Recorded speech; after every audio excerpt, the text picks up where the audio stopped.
एक बार की बात है।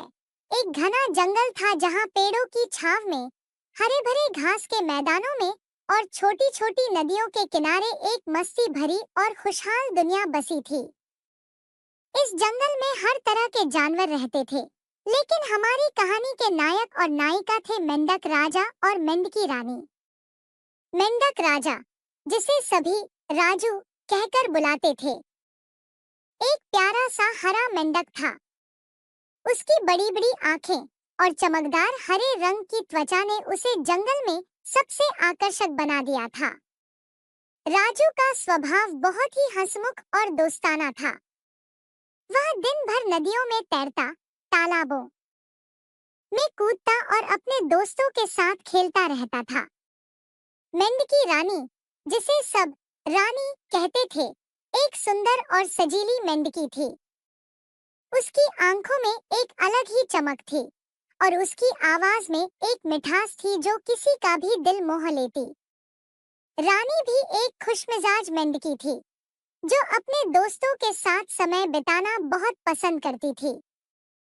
एक दिन जब राजू अपने दोस्तों के साथ तालाब के किनारे मस्ती कर रहा था, उसकी नजर पहली बार रानी पर पड़ी। रानी तालाब के किनारे बैठी थी और पानी में अपनी परछाई देख रही थी।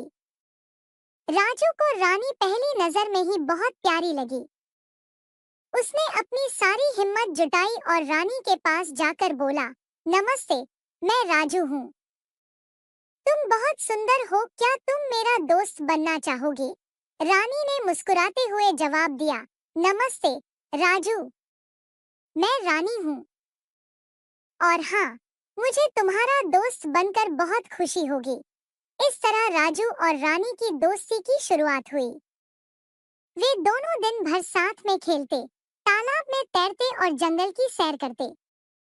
समय के साथ उनकी दोस्ती गहरी होती गई और वे एक दूसरे के बहुत करीब आ गए। उनकी हंसी खुशी और मस्ती देखकर पूरा जंगल भी खुश हो जाता था। एक दिन जब राजू और रानी एक हरे भरे बगीचे में बैठे थे, राजू ने रानी से कहा, रानी, तुम जानती हो कि मैं तुमसे कितना प्यार करता हूँ।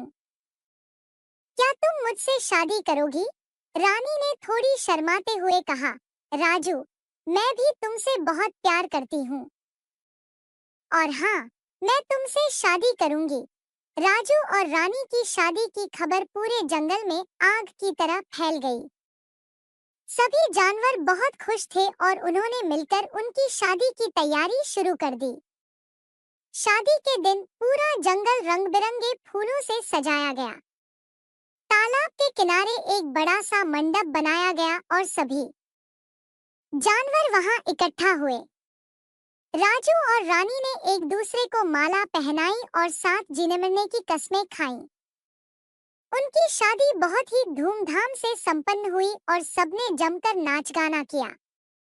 शादी के बाद राजू और रानी ने अपने दोस्तों के साथ मिलकर एक बड़ा सा दावत दी। सबने मिलकर स्वादिष्ट खाने का आनंद लिया और खुशी-खुशी वक्त बिताया। शादी के बाद राजू और रानी ने एक नया घर बनाया जो तालाब के पास ही था। वे दोनों अब साथ में रहते और हर दिन नए-नए अनुभवों का आनंद लेते।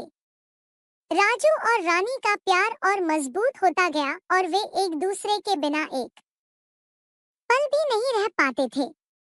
एक दिन जब राजू और रानी तालाब के किनारे बैठे थे, राजू ने रानी से कहा, रानी, क्या तुमने कभी सोचा है कि हमारा यह प्यारा तालाब और यह जंगल कितना सुंदर है, लेकिन हमें इसे और भी सुंदर और सुरक्षित बनाना चाहिए। रानी ने सहमति में सिर हिलाया और बोली, हाँ राजू, तुम सही कह रहे हो। हमें मिलकर कुछ ऐसा करना चाहिए जिससे हमारा यह घर और भी सुरक्षित और खुशहाल हो। राजू और रानी ने मिलकर जंगल के बाकी जानवरों से बात की और सभी ने मिलकर एक योजना बनाई। उन्होंने तालाब के किनारे पेड़ पौधे लगाए, गंदगी साफ की और सबको पर्यावरण की सुरक्षा के महत्व के बारे में बताया। धीरे धीरे उनके प्रयासों का असर दिखने लगा और उनका जंगल और भी हरा भरा और सुंदर हो गया। राजू और रानी की मेहनत और प्यार देखकर सभी जानवर उनकी बहुत तारीफ करते थे और उनसे प्रेरणा लेते थे। उनकी प्रेम कहानी अब सिर्फ एक प्रेम कहानी नहीं रही, बल्कि एक उदाहरण बन गई कि कैसे प्यार और सहयोग से कोई भी काम सफल हो सकता है।